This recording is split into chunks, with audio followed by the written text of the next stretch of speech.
So here's a video to talk about how to archive your assignments, especially if you're in a year course and you want to maybe hide some of the assignments so that students are not inundated with things.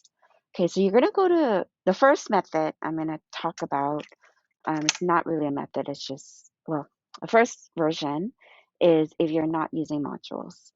Okay, so one thing to do is um, double check that you're going to go into here, you're going to edit assignment dates, and you're going to want to make sure that you have dates, the close dates on all of these set for the end of semester.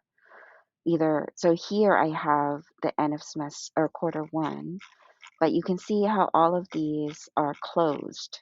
They're not open. These availability dates are not just left open.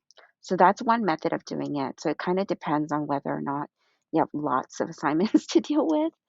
Okay, so I highly recommend that so that if they're submitting stuff from Notability, especially, they're not going to get a long list of assignments to choose from.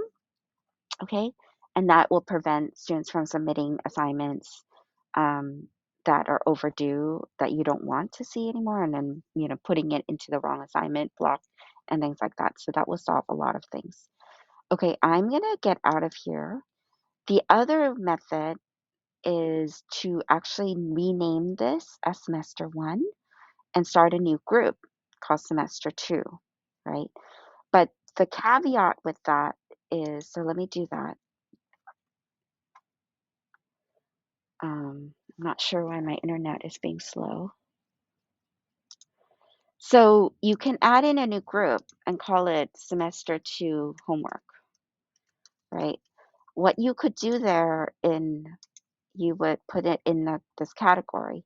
Now, the problem with that is you're going to have to readjust these weights, and you can do that easily by doing here and change that. So then you would zero these out. You might want to rename that to be S1 homework, for example, and then just move that down. Okay, so that's one way of doing it. The other thing is that students on their iPad, and I'll make another video to show that, is that they can actually click on the filter view on their own assignments to see it by grading periods. So it really doesn't affect them. Like, you don't need to do this, right? Because especially if you're using the Canvas gradebook, this will probably mess up the way that the grade weights changes.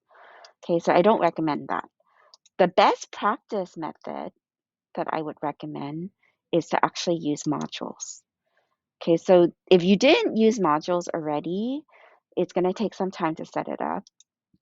So what I would recommend is, you can see how I have all of these modules set by topic.